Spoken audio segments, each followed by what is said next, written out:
I'm late. My apologies. I did not realize that until about 1 minute ago when I was just about to go live and saw 10:07. My apologies. We respect your time here at the Voice of College Football. Always remember that, regardless of what else I say concerning college football or anything else, that we respect your time and we appreciate you being here, and we appreciate you, because without you, I'm not sitting here. Without you, we don't have a Voice of College Football community, and we would like for you to be part of that community. Please subscribe and please like the video, get it done, get it out of the way. You know you will.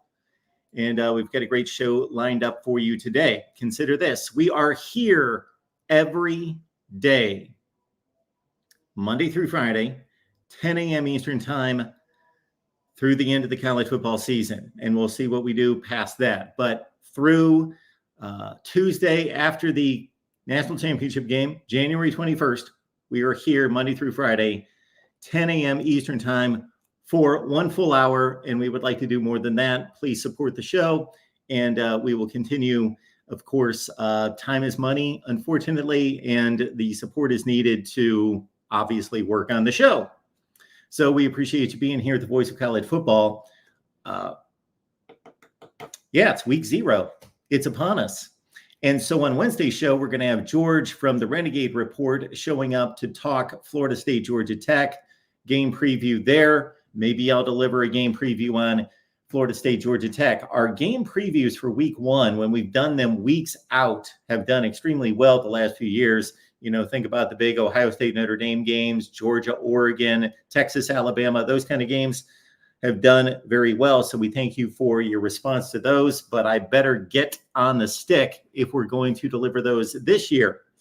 We've got the call-in line. It's in the chat, so please call the show if you have anything concerning college football, regardless of whether it's a topic here. And I'm thinking, just imagine once we get through even into week 1, but certainly once we get past week 1, this show every day, 10 a.m. Eastern time, that is going to be an appointment for you each and every day, because can you imagine, we're going to have so much to talk about with everybody playing, with all the storylines, with all the plays and the games and the results and the ramifications to talk about. It will be something else. So just to set you up, and I should produce a video to outline this graphically so you're understanding and seeing of what we're going to do this season. So again, this show every morning, 10 a.m. Eastern time. I will not go through all the team channels. You guys have an understanding of the team channels. If you don't, please explore. If it's a major team, roughly top 20 type program, we probably have a channel for your team. Our apologies to Penn State, Auburn. Those would be the first 2 that would come to mind as being power programs that we do not have channels for right now. Ole Miss. But we've got a ton of team channels. I believe the total is now 28. So we won't get into that. But right here on the main national channel every day, 10 a.m. Eastern time. Also, what we're going to do is on Thursdays and Fridays and Saturdays, of course, we'll do our big blowout post-game shows. So I've heard this from a lot of people recently. Mark, you're never doing nighttime call-in shows like you used to. When the channel was growing and building and everything. Yeah. I get it. We will be here Thursday night, Friday night, Saturday night during the season. So the plan is, if we've got a decent game, we'll be here after the game. So what do I consider to be a decent game? We'll see. But if we've got a decent game, so for example, Fox is broadcasting those Big 10 and Big 12 games on Friday nights. We will probably want to watch the Big 10 or the Big 12 on Friday nights. And as soon as the clock strikes 0, I'll be here. Or as soon as the game is decided. The game's 27-3 midway through the 4th quarter. We might as well jump on here and start talking ball. So we'll do that. If the game is inconsequential, and again, I don't want to diss any particular college football fan bases, but if it's the Houston-Tulsa game, then we may just blow right through it, do a primetime show, be here at 8 o'clock Eastern. So stay tuned for that. We will announce that each and every day. Looking forward to that particular week. But post-game shows Thursday, Friday, Saturday. That's pretty much what we've done for a long, long time anyway, but maybe not officially announced it in that way. And then, of course, Saturday night, this is the place to be on Saturday night after the primetime games. The only thing I regret about that, the only downside to college football Saturdays for me would be, number one, there's too many games on at the same time.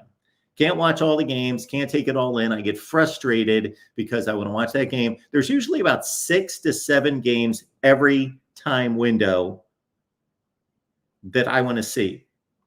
And I can only watch 2. I put 3 screens on, but 2's my max. That's all I can comprehend, watching 2 games. The third one is for commercial breaks and halftime. But basically 2 games is all I can take in. So that's my number one frustration of any college football Saturday afternoon. There are some other frustrations when it comes to family, friends, in the past, significant others, and so forth, and trying to manage all that. That would be another one. But then the last one pertaining to the postgame show would be not being able to see the late night games. So I enjoy those, what used to be Pac-12 games, late night. So I guess we're going to have less of those. We will have less of those. We will have, well, who knows? Anyway, the TV networks are filling up the TV windows. So I guess that was a erroneous statement. We should have 10 p.m. Eastern time, 10:30 games, 11 o'clock games, Hawaii games that sometimes don't kick off until midnight. And I love watching late night college football. However, because of this show, because of this channel, because we need to talk college football with you, of course, we have settled in on doing the postgame show after the primetime games. And so we kind of miss those, but otherwise we wouldn't be on here until 2:30 in the morning. Be looking out for our postgame shows in week 1. So we're going to have a week 0, of course, Florida State, Georgia Tech. So you can be right here after Florida State, Georgia Tech. We'll be here with the Florida State angle after the game, simulcasting on the Florida State channel. All right, let's not make this one big promotion. Let's talk some college football. We do have, and I got to get the links out there. My bad on this one, because we've got 2 fine guests showing up here today to talk ball with us. And I forgot to send them the links, but they will now have them.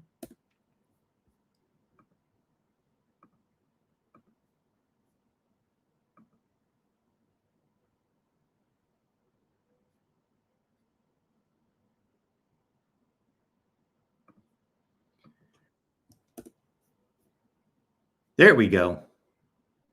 And sorry about that. So we do always appreciate you being here. And keep in mind that the month of August here at the Voice of College Football is brought to you by Chris Gates, who is partnering with us this month at the Voice of College Football, and Chris Gates Fitness. We will tell you more about it a little bit later. His new initiative is called Training Camp. But right now we'll talk some ball with, it's Power Hour time here at the Voice of College Football. We're borrowing from our buddy Carter, because when he shows up, it then suddenly becomes Power Hour wherever he shows up. Basically, that's the deal, right, Carter? Yeah, man. I'm glad we're kind of sort of wearing matching shirts. I'm enjoying that we are this close. I don't think people understand that cover other sports, Mark, that the college football offseason is more brutal than all the other off seasons. I'm a big EPL fan. There really is no offseason in Premier League soccer. And NBA, I mean, there really isn't that, especially with the Olympics. College football seasons are brutal, and I'm so glad we are basically here, week 0. Let's go. Yeah, the NBA comes to mind when you say that, because people, I don't know why you would complain about more of anything that you like, but people seem to tend to pick on baseball because they play so many games. Yeah. But actually, the NBA season is the longest season. I've looked at this. They wrap it up late June, and by Halloween, they're back at it. It's crazy. Absolutely crazy. But yeah, college football, we're sitting here forever talking about the same talking points, but we're going to have ball on the field here on Saturday with Florida State. Let's start with these guys. We can go all over the map with you, but of course, we're going to focus on the SEC in particular. Do you think Florida State's a player in all of this? Of course, they're a factor in the ACC, but when I see national championship predictions out there, and we're going to deliver ours on Thursday, I can't imagine anybody's outside the SEC or the Big Ten when it comes to who they are selecting to win a national championship. And it seems to be all I'm seeing is Georgia, Ohio State, maybe a couple of Oregons, Florida State trying to extend its season into postseason and stick up for the two smaller conferences. Yeah, I make this point on my show last time, Mark, that the Florida State run of these last two seasons was amazing, right? They're definitely going to be, when it's all said and done, one of the better teams that did not make the playoff. And you look at what all they have to replace, it is truly remarkable. I am really excited if DJU can actually turn into a productive quarterback. I am somewhat skeptical of that. And I think in many ways, Jordan Travis was undervalued with how good he was at Florida State. I like them. I don't love them. I've actually grown and talked myself into Clemson being a little bit better, but I think that Georgia game could totally break their souls before the season begins. Mark, I think they're going to get steamrolled really, really, really badly in that game, and that could have residuals afterwards. So, I'm not as well versed in the ACC as you are, but it's going to be interesting to see how Florida State follows up with what they did last year.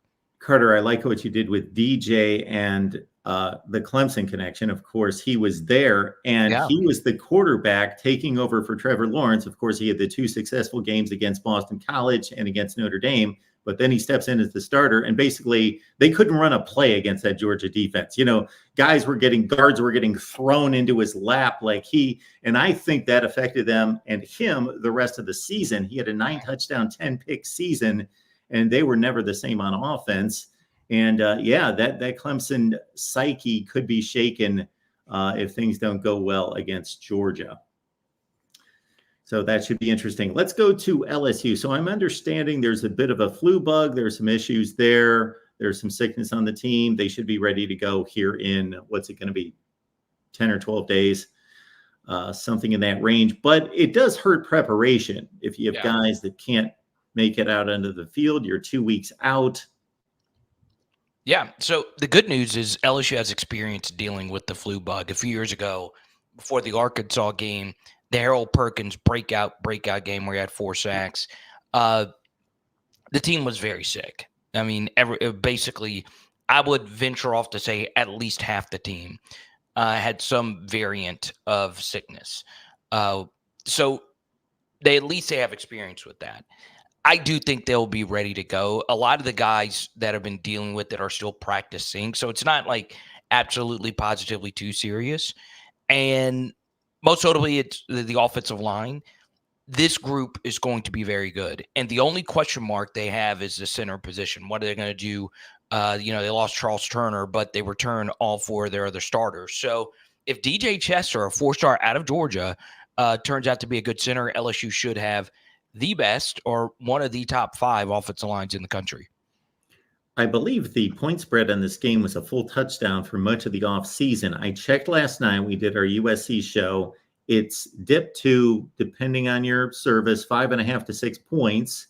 I don't know if that's response to this flu bug and lack of preparation, or it's just, okay, well, these teams should be more similar and more even than we anticipated prior to the summer. So your thoughts about the betting line coming back and because 6 to 7 points is fairly substantial in saying this is a better football team. Yeah, I think what's been very interesting, Mark, from a betting perspective is actually the total. So it opened at 66 and it's gone down some since then. And 66, as you know, is just ginormous. So that's a big number. What's interesting is LSU and USC over the past 2 seasons, and it makes a lot of sense because the last 2 Heisman winners are from these 2 schools, but they have combined for the most overs. LSU, I think, is number 1, and USC was number 3 in hitting overs. So these 2 teams have played high scoring games with really bad defenses.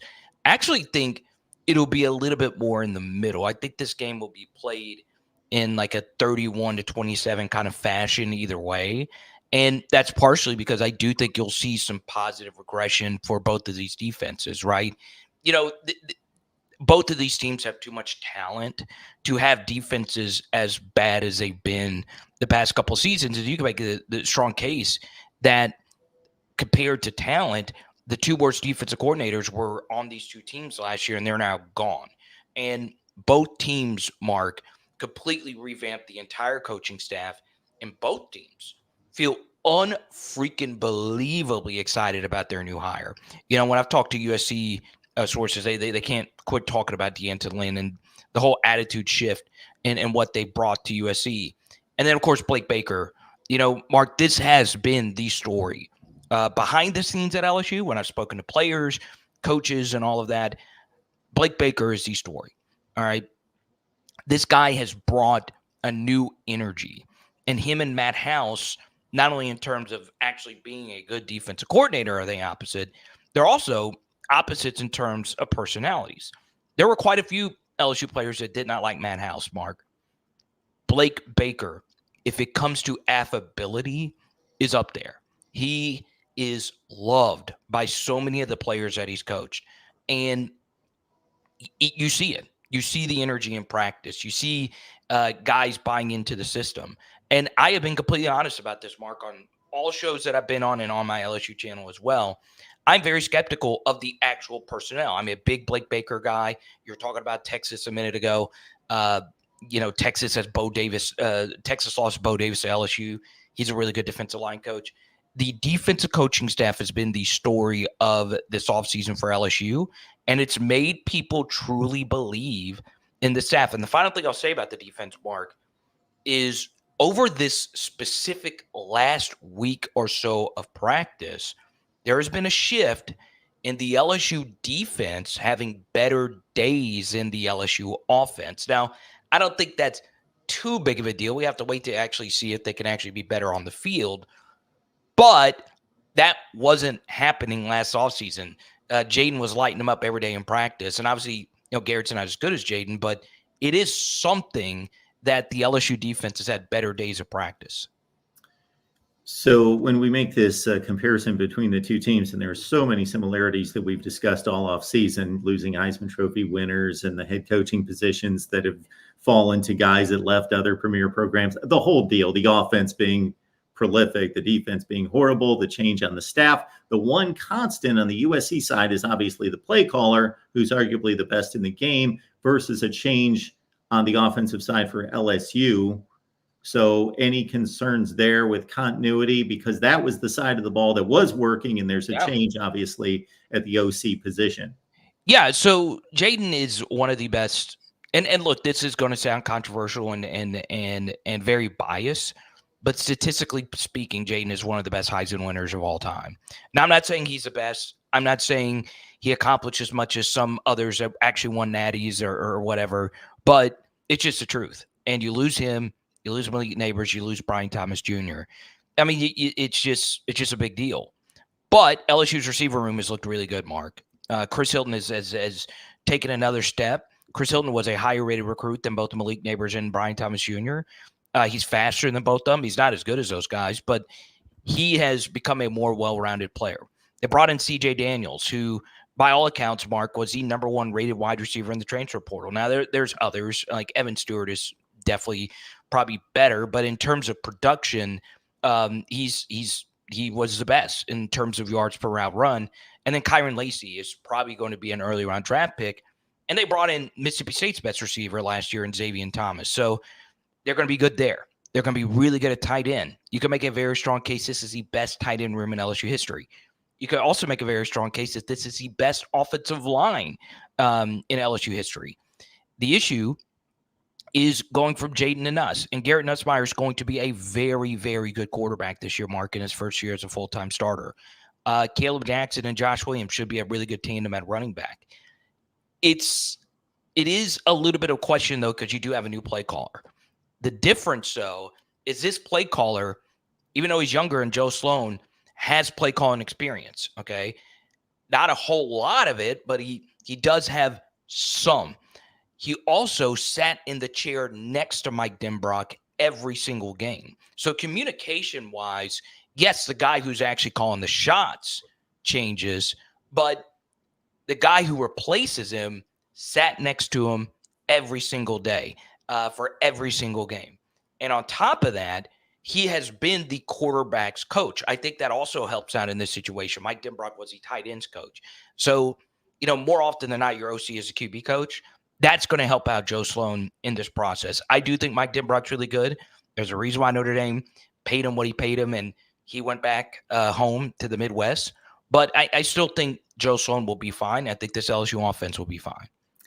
Carter's here breaking down LSU and the SEC. You can join him right here on YouTube on Power Hour LSU, Power Hour SEC, Power Hour NFL. Yeah. The NFL is just days behind college football, so we're getting excited about that as well. Carter, if I had you for 2 hours, I'd run down every school in the SEC and get your thoughts. But since we only have you for a minute here, let's do this. I don't want to pin you down to anybody in particular. So I'm going to leave the conference open for you to draw whatever you've drawn the last few weeks, training camp, thoughts. Obviously, most have a pretty light touch in week one, but you've got your battles at Texas A&M taking on Notre Dame, of course. We've got the Texas situation with losing C.J. Baxter and now one of his backups and Christian Clark and how that affects their offense. Just your thoughts about the way the landscape of the SEC sits with about 10 days to go. I want to shout out Roger Dodger, a big supporter of you, a big supporter of mine. Roger Dodger, it's funny. He's actually been supporting me for a while before the LSU USC thing. He's a really, really awesome commenter. Good to see you, man. I really do like Georgia. I know that's like not some kind of hot take or whatever. I am higher than most on Tennessee. I do think Tennessee's going to be a very good team this year. I think they beat Oklahoma. I think that is actually one of the bigger games on the schedule this year in the SEC. It's important to understand as SEC football fans that when you look at a schedule like Georgia's, they have to play Ole Miss on the road. They have to play Alabama on the road. They have to play Texas on the road. Well, all they really have to do, Mark, is win one of those games. And if they win all the others, which I think that they will, they're still getting into the playoff. So for me as an SEC content creator, I understand Georgia draws the most eyeballs, Georgia and Alabama, but the games that interest me the most are these middle tier games between teams that are projected to be in that 8-ish range for the playoff. And there's extra equity as well in being one of those teams because you get to host a playoff game, right? If you're in that 5 to 8 range. So the games that I'm really, really excited about this year, Mark, are those kinds of games. So Oklahoma, Tennessee is such a big game this year because they are teams that we both consider to be very good, but they're not quite elite. And then another game is LSU versus Ole Miss. Those games in the middle of the season are going to be so key for the playoff positioning because we know that those 4 teams aren't going 11-1 outside of just losing that game, right? Those are the games that you've got to win to actually be in that 10-2 range. So as far as an SEC fan is concerned, or if you're not an SEC fan watching it, those are the games that interest me the most.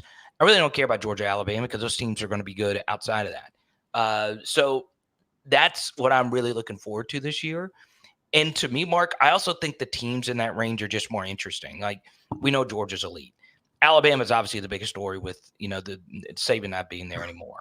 But I'm just really fascinated with those teams right there in the middle. And then you have a team like Missouri, who has by far the easiest schedule in the SEC this year, Mark. It's not close. There's a lot of things that go their way. Missouri is the only team, Mark. So as you know, all right, and I know I'm running long here, so I'll skedaddle after this. I'll skedaddle after this. I study schedules like nobody's business. And I always love a college football season with the double bye. College football is hard. These kids are going to class on top of learning play, but it's hard for teenagers to do this, right? Especially with the portal now, going to new places, credit hours. It's really hard. I talked to some of the players. It's hard. Missouri's schedule is the easiest because they get a double bye. They're also the only school in the SEC, Mark, that has a 4 by 4 by 4 schedule. So they have the most equitable amount of rest in theory. And on top of that, they have one of the easiest first 4 weeks of an SEC schedule I have ever seen. So it's a very interesting dichotomy. And this will be the final thing. All right. If you are a college football fan, if there is one thing that you want out of this season, all right, and I can't believe I'm going to say this, Mark. I can't believe it. This is my first time I'm sharing this take, okay? 2 hot takes for you, all right?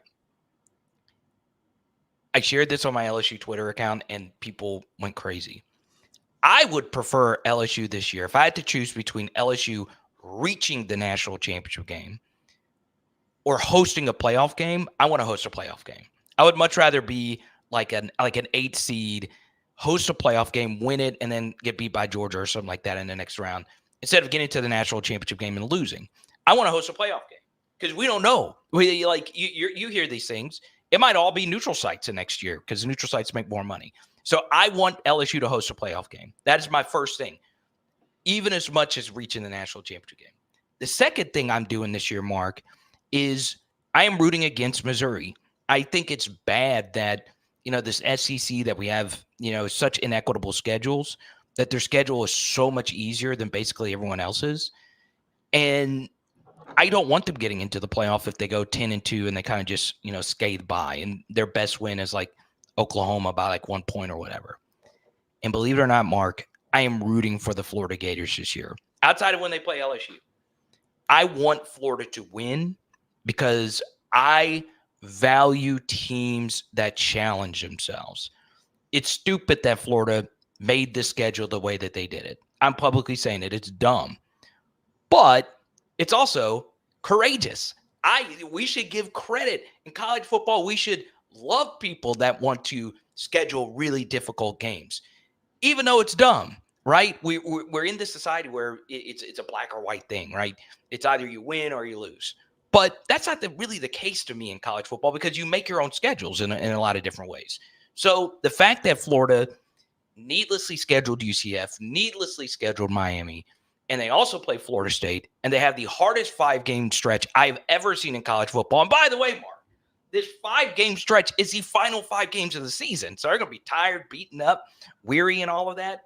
I'm rooting for the Florida Gators this year because I'm rooting for people that actually put their asses out there. So I'm as far as the SEC is concerned, I'm not going to say go Gators. I'll never get to that point. But I want them to do well because I believe in good vibes. And I love the fact that they challenge themselves. Wow, Carter, you have thrown out about 45 things I want to respond to here. Yeah, so I will be as brief as possible. So the LSU thing and hosting a playoff game, I will side with your crazy responders on. I get your point. But LSU is going to be hosting a playoff game at some point. It might be 3 years from now. It's going to happen anyway. Get to a national championship game. Okay, that aside, I, like you, am fascinated by scheduling, maybe from a slightly different angle because I hold conferences accountable. That's my thing. I hate the inequity all over the board. I hate the situation the SEC had where Texas A&M had to play South Carolina every year. There are no 2 schools in the conference that had less to do with each other than forcing those 2 to just inane scheduling out of the SEC. The SEC has done everything. They have been the preeminent conference on the field and also in terms of being visionaries in every other way, except their scheduling has sucked for 30 years, ever since they split in. Awful scheduling. Horrible. I posted a video that actually obviously struck a chord with somebody. He's got 12,000 views from last week, where I took Oklahoma's schedule and Texas's schedule and said, how can this be? I lined up the opponents in terms of schedule difficulty. Texas's second most difficult game in conference is almost assuredly Texas A&M. Yeah. Texas A&M could be Oklahoma's second easiest conference game. I had Tennessee in that slot, and they're probably better than Texas A&M. Yeah. The composite Texas schedule in the SEC went 19-37 last year. Wow. And the composite Oklahoma schedule in the SEC, 36-20. It's flipped. It's just crazy how you can say schools, you are playing for the same championship, but we're weighting this way. And I'll leave you with one other example from about 10 years ago. LSU, Alabama. This was at the heat of 2011, 2012, in that range where LSU, Bama, that was the game everybody had to watch every year. There was one particular season where Tennessee was awful the year before. Kentucky was awful the year before. Of course, LSU played Florida. That was their crossover rivalry, and Alabama's was Tennessee. And I have no issue with those, but Tennessee's two crossover games were Tennessee and Kentucky, who were a combined 1-15 the year before in the SEC, and LSU's were Florida and Georgia, who were both 7-1, 14-2. So you're basically saying you two teams are playing for a division championship. You play each other, and then you've got 5 games that are exact. But the two differences are you go play 2 of the top 7 or 8 teams in the country, and you're going to go play 2 teams that won 1-15 in this conference. You're deciding a division championship. Yes. And this is what I was saying to Jackson for the super chat. How do I feel about LSU and OU on rivalry week? Well, the only real juice between these schools is the recruiting battle that happened this offseason. They lost a defensive tackle in the port. I don't want to get down that rabbit hole because I got destroyed for some of my takes about that situation. The Dominic Williams. Yes. I don't want to get down that thing because it was wild. But I like it. I do. I've told LSU fans for so long that it's okay that we don't have like a direct big time rivalry, right? And OU's fine. I'm totally fine with that game. Obviously, 2 of LSU's fans' greatest moments was winning the first national championship versus Oklahoma, and then Joe Burrow going for 7 touchdowns and Justin Jefferson going for 4 touchdowns and a half. So a lot of good memories playing Oklahoma, and I'm looking forward to playing that game. But to your point, Mark, you're right, and I'm glad that you agree with me, man. Like, I understand college football games are scarce, and it's tough to schedule in college football. It's really tough. You only get 12 games. So I totally get why it's difficult to make everything equitable, but it's been so crazy how inequitable it has been for so long. And, I'd bring it up, and people would be like, well, it's just how it is. I was like, well, I don't like just how it is. No. I hate that debate. Well, that's how it is. We have to that's what you assert change in life. You can assert change in society, in sports. Stick up for what's right and what's fair, and just don't groupthink. We just will be appeased by it. We don't want that at all. Not at all. I'll answer this from Nick, and then I will skedaddle. What's the better state, Michigan? Nick is baiting you. He is just poking the bear. Wait, why? So what's the context behind it? This is Nick's approach. Is he want to give as small a super chat as possible, but he get his voice heard. Nick's a Michigan fan. Okay, so since he super chatted and helped pad your money here, I mean, $1.99. There you go, and YouTube gets 30% of that. So it's not worth spouting off the wrong answer. No, I'm gonna answer it, Nick. It's Ohio, baby, because that's where Joe Burrow and Jamar Chase are. That's why I'll pick Ohio. But Mark, it's always good to be with you, man. Thanks, Carter. I'll be tuning into the show. I'll be listening to one of your shows on my flight to Vegas.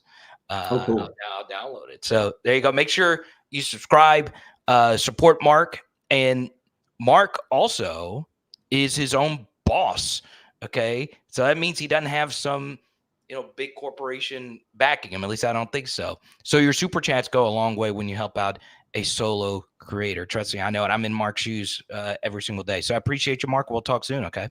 You heard the knowledge today from Carter. Get on over to Carter's channels right here. They're phenomenal. Thank you, Carter. Have a great time. If I don't talk to you in the meantime, have a great time in Vegas. Not too good of a time, and enjoy the game. All right, buddy. We'll talk soon. Thanks, man. All right, let's get right to Kevin McGuffey. Kevin, thank you so much for your patience. This is the not a problem. That was some some really good conversation you guys are having. So I was just kind of listening, and I will say somebody that does have schedules all day. Yeah, somebody that does have a difficult schedule this year is Kentucky, that you and I have talked about many times. But anyway, it's great to be on with you again, and the voice of college football universe and all that good stuff. Whatever things I could throw in there.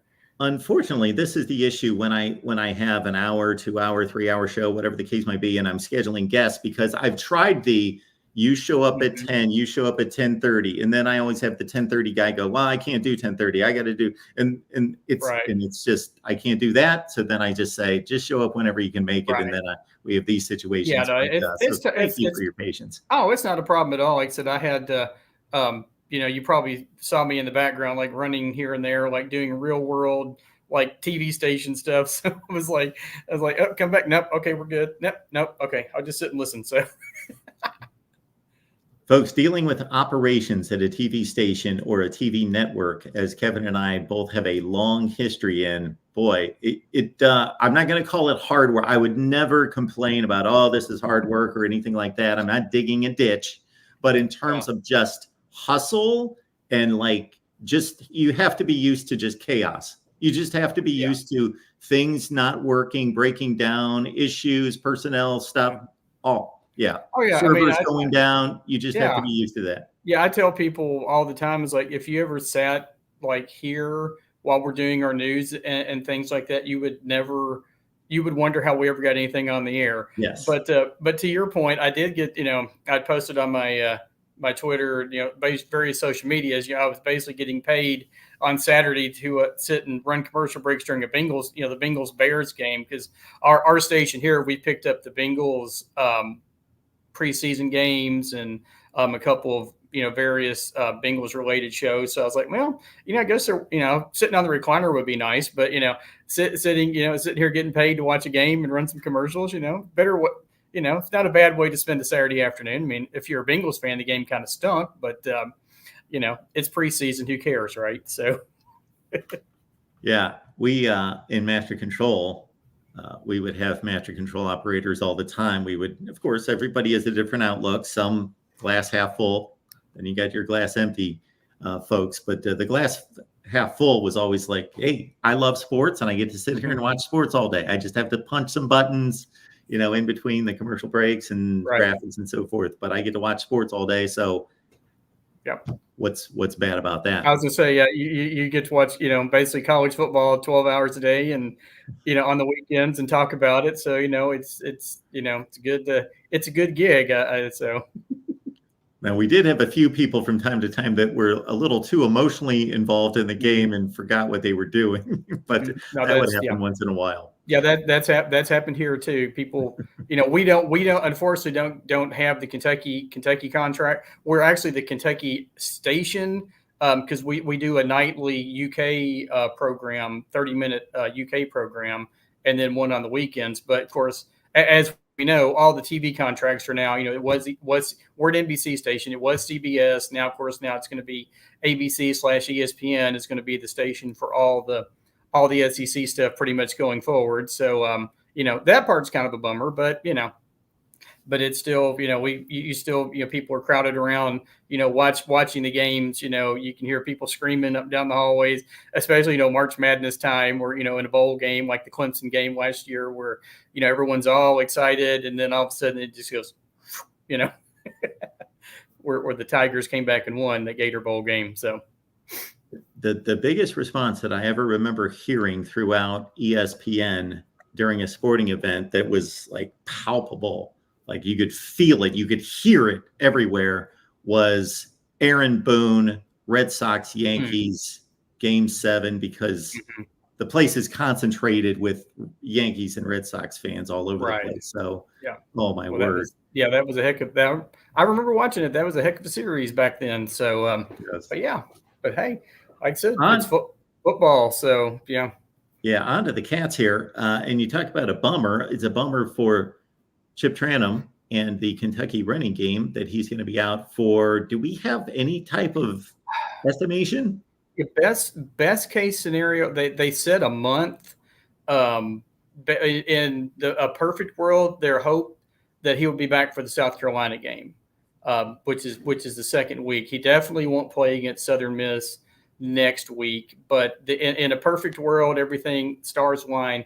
They hope he'll be back for South Carolina, and if not South Carolina, the Georgia game the next week. So that's what we're looking at. They said basically about a month. So, but yeah, it's like since the last time I've been on with you, it seems like there's been nothing but bad news for Kentucky. So, had the whole probation thing, and who knew that probation was still a thing, and and then Chip's injury, and then a freshman wide receiver, Hardly Gilmore, with somebody they're expecting big things from. He has an injury. He's going to be out probably half the season. He's probably was one of the guys competing for that number 4 receiver spot, because obviously you've got Barryon Brown, you've got Dane Key, and you've got Jamori Macklin, but then they're looking for that next guy. But thankfully, that's one position where Kentucky is really strong at.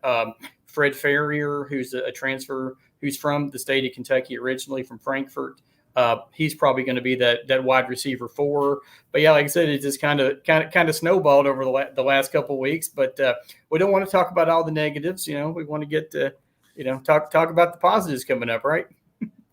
Well, Kevin, to circle back on the running back situation, of course, Ray Davis has made his way to Buffalo. Right. So with Tranum down, how does that situation shake out right now?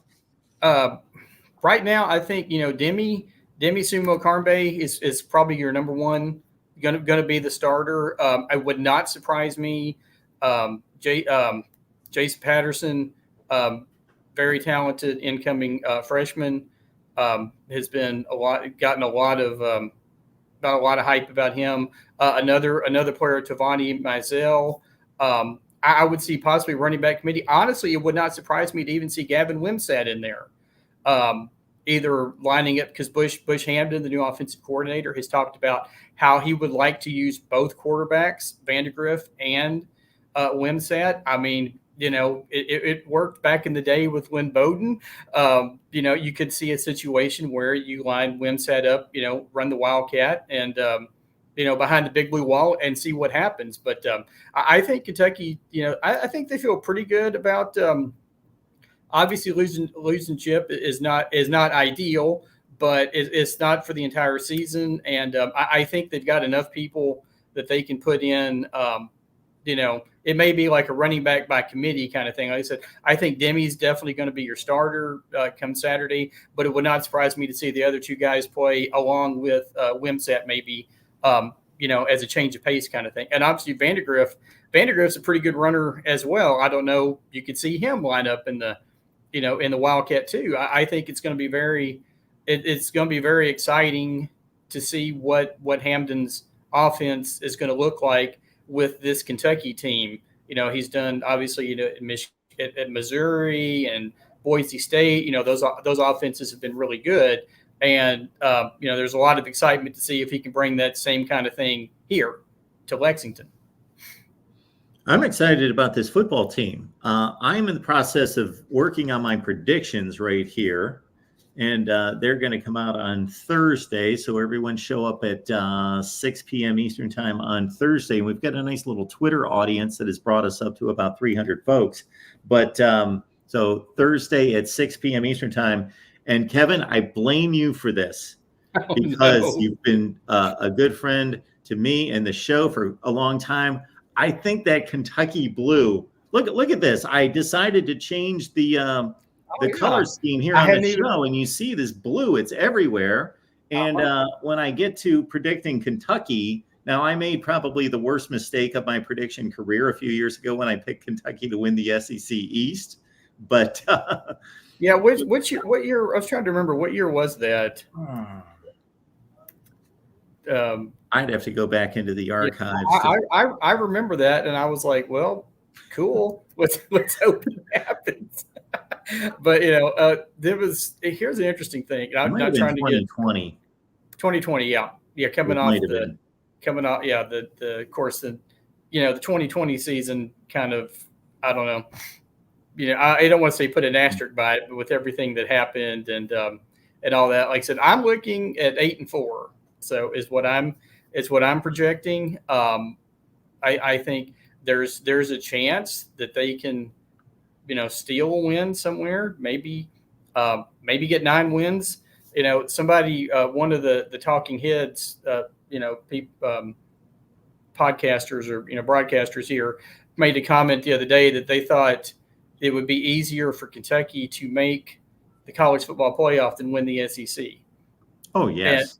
And I was like, yeah, that's 100%, because if you go 9-3, 10, if you get to 10-2 in the SEC, there's a couple years, like the 2021 year, I think Kentucky was 12th in the final standings, for the in the college football playoff standings. They were 12th that season, so they would have been in. So wasn't that 2018? Was that the year they beat Penn State? Yeah, 2018. I can't remember if it was 2018 or 2021, but yeah, 2018 was the year they beat Penn State, and 2021 was the year they beat Iowa. Of course, that's those games have been removed from the record books now, unfortunately. Yeah. Kevin, fill us in on this situation, because the day that it came out, we had our buddy DeReal MVP. He's a huge Kentucky fan. He called in, and so we dug into the stories and so forth. And my memory's failing me now 2 or 3 weeks later, but it's my recollection from reading as much as I could is that there was no knowledge of what was going on by the Kentucky coaching staff. Right.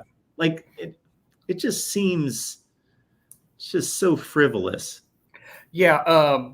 Basically, for those who don't know or don't remember, and from 2020, like early 2021 to early 2022, 11 Kentucky players were reported to have jobs working for University of Kentucky Hospital that they got paid for and basically never did any work.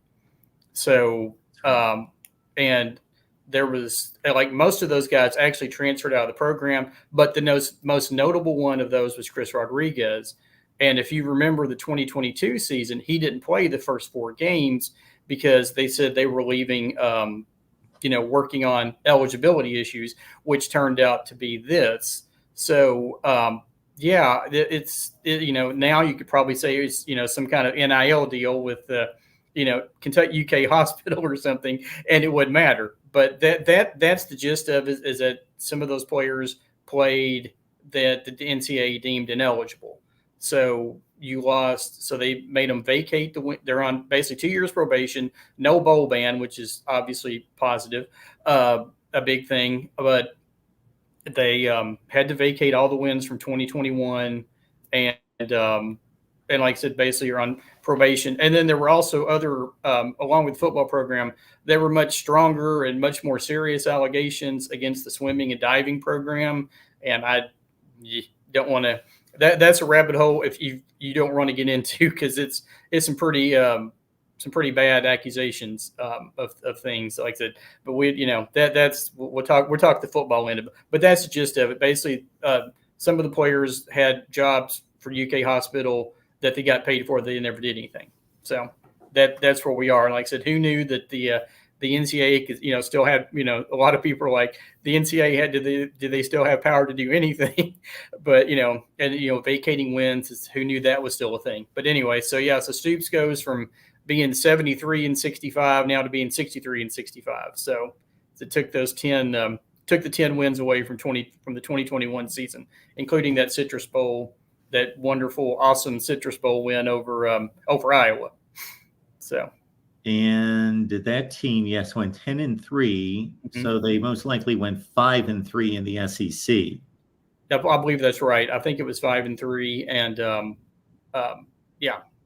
I can look it up real quick. So if you remember a couple months ago, Kevin, I was talking about Mark Stoops' SEC record, and I was hoping that he was going to be able to get to 500. Now they've knocked off 5 wins, even though in my record book, I'm not knocking off the 5 wins based on what I know of this situation.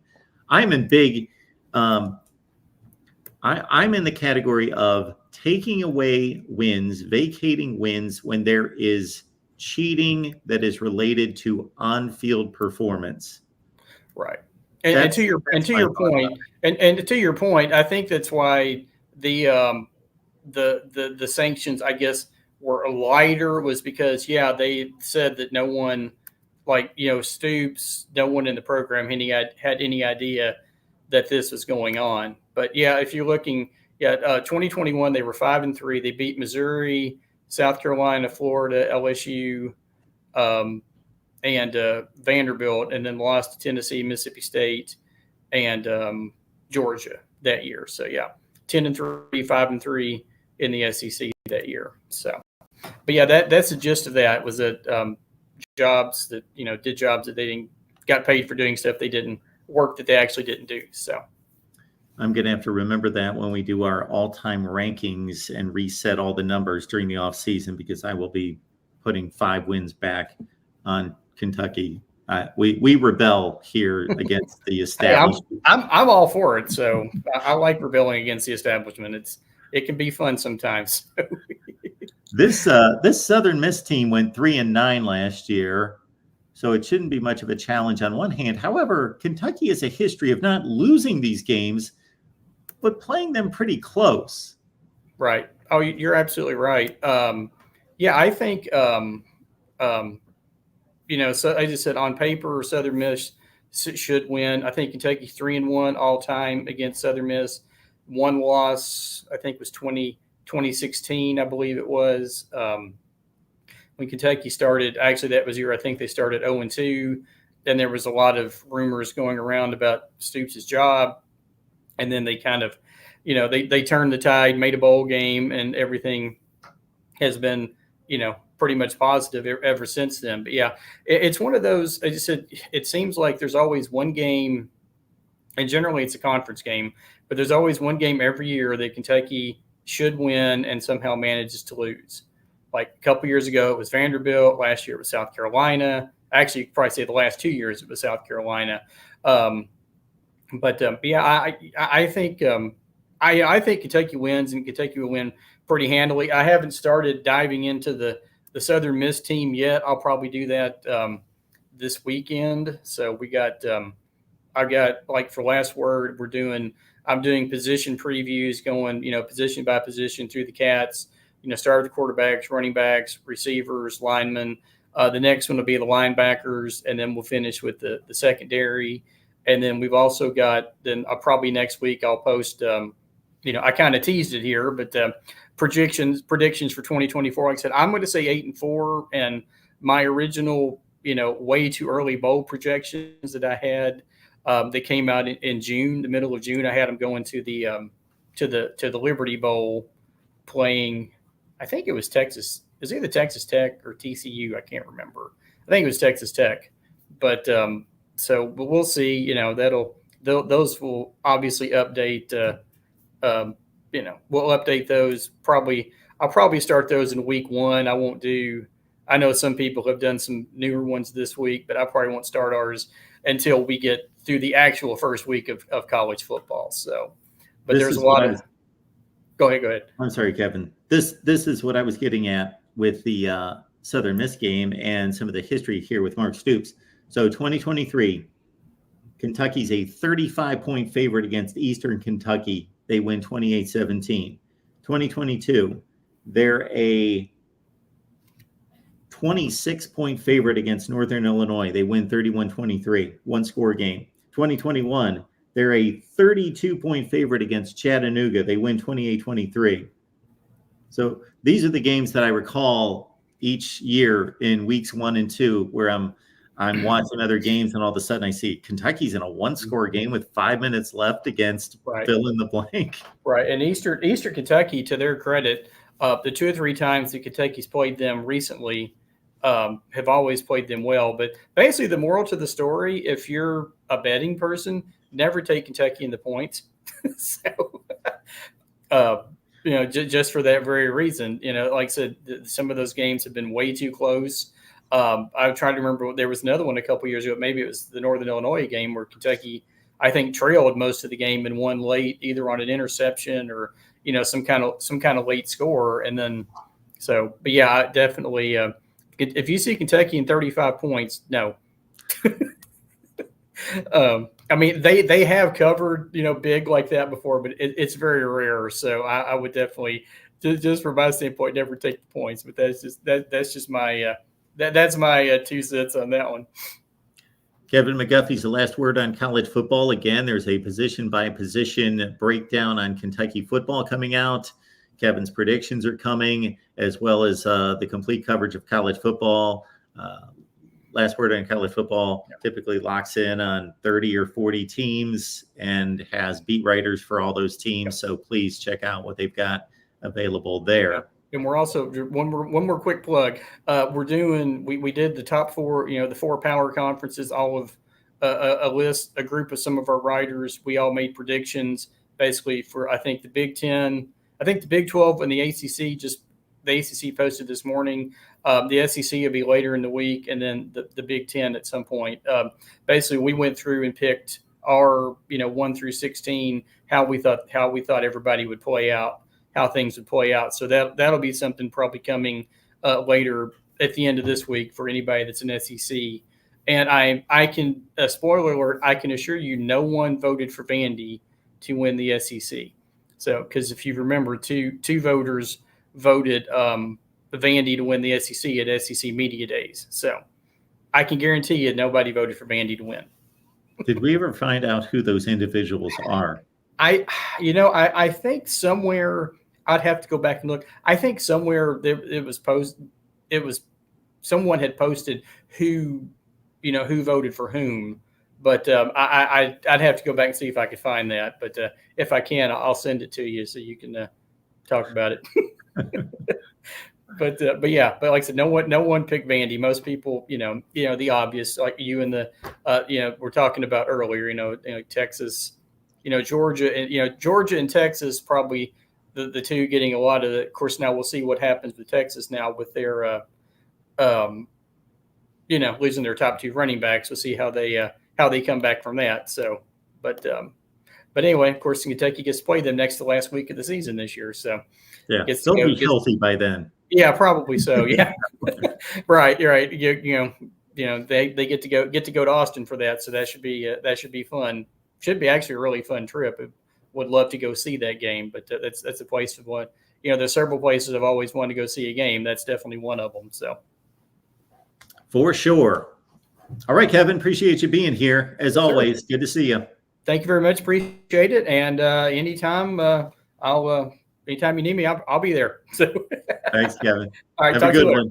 All right, thank you, sir. Bye-bye. It's our guy, Kevin McGuffey. Last word on college football. We remind you, folks, that the month of August here at the Voice of College Football, brought to you by Chris Gates Fitness. What's up, everybody? Chris here from Chris Gates Fitness and the online fitness training camp. Thanks for letting me pop in for a few seconds to tell you about what we got going on in training camp this month.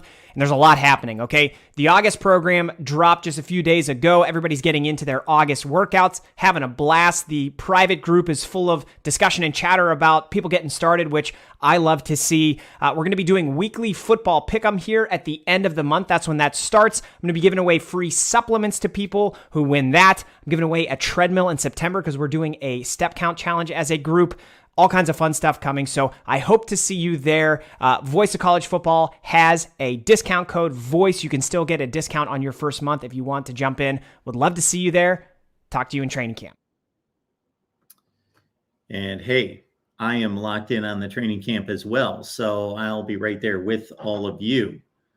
All right. I'd like to hit on this one. This goes back a day. I mentioned it on Monday, but I was not able to get to it. I came very close to insulting some of my West Virginia fans by naming the fan base, not any particular fans, but the fan base as the dumb fan base of the day. So we've not handed this dubious distinction out for quite some time, the dumb fan base of the day. That doesn't mean that everybody in the fan base is dumb. I've had to remind people and let them know this doesn't mean that everybody's dumb in the fan base. This means that I've received enough backlash from a particular fan base on that particular day to say, this is the dumb fan base of the day.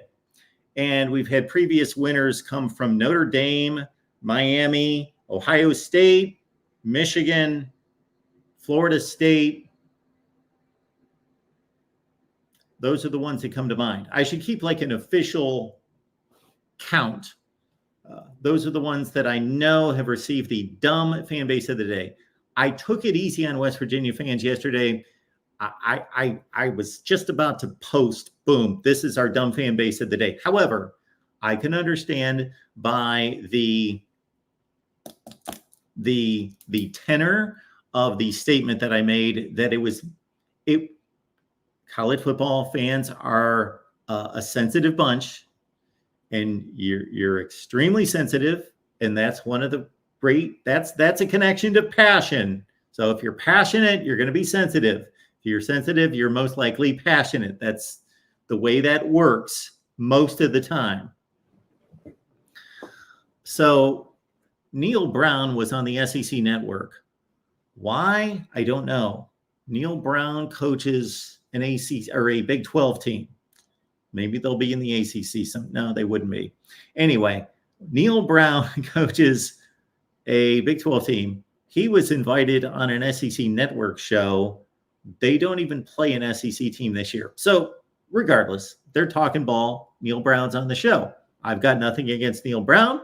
Seems like a great guy. I have no idea. Has nothing to do with that. I just thought it was a bit ridiculous as he was responding to a list that I believe was delivered by ESPN, or it may have been the SEC network. So I don't know where this list originated of the top 100 players in college football. So there's a list out there created by somebody, the top 100 players in college football. And I believe this is an ESPN list, but don't hold me to that. Maybe somebody in the chat is aware of what I'm talking about. We'll see. Does anybody know about a list of the top 100 players in college football that was released recently? So I saw this clip from Neil Brown where basically he went off on this list stating that whoever put this list together doesn't know anything about football and I think he called them incompetent. I know that he said that they don't know anything about football because they didn't have any West Virginia players in the top 100. Okay. And then I proceeded to state what I stated there. So you have to understand math first, that anytime you put together a list, you have to understand math. And the math here is that even if you eliminate every group of 5 player, everyone, do not consider any group of 5 players.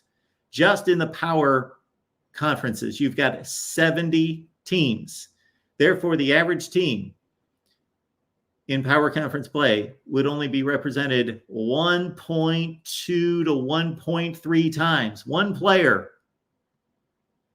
So West Virginia would have had 1 player. Now, obviously, some teams, better teams, are going to have more than 1 player. If you consider West Virginia to be in the top half of college football, maybe you would say that they should have 2 players in the list. I don't know. What does it matter? Okay, this is nothing to be upset about in calling people incompetent and so forth. The reason is that is a different argument than I have no issue with Neil Brown saying, you just came out with this top 100 players in college football list. We should have had some players represented there. I believe so-and-so is the top 100 player because of X, Y, and Z. I believe so-and-so is the top 100 player because of A, B, and C. But first of all, Neil Brown has no idea who player number 101 was.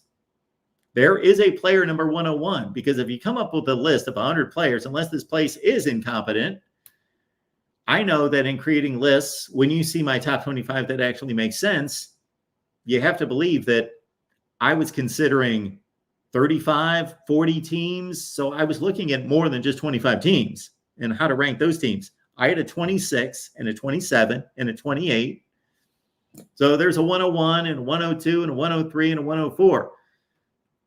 And if you understand the math of the situation in evaluating players, there's probably that much difference between player 80 and player 99. We're talking about minuscule. So maybe it just so happened that he had players 101 and 107. So they didn't make it into the top 100. And I have no issue with him defending his players and promoting his program to say, we have top 100 players here. I am fully convicted of that. But to say that the process is incompetent and they don't know anything about football, well, that's ridiculous, because he doesn't have players that are slam dunk top 100 players. That's all I was stating there. I think West Virginia fans were a bit offended by that and did not understand my point. My point had little to do with, let's say, their quarterback, Garrett Green. Had little to do with Garrett Green, had more to do with Neil Brown getting a little bit offended and upset over something that's not that important, number one. Number two, if you understand the scope of it and the mathematics and the metrics that are involved in building a list like that, you can see where a team or 20 would be left out of the rankings.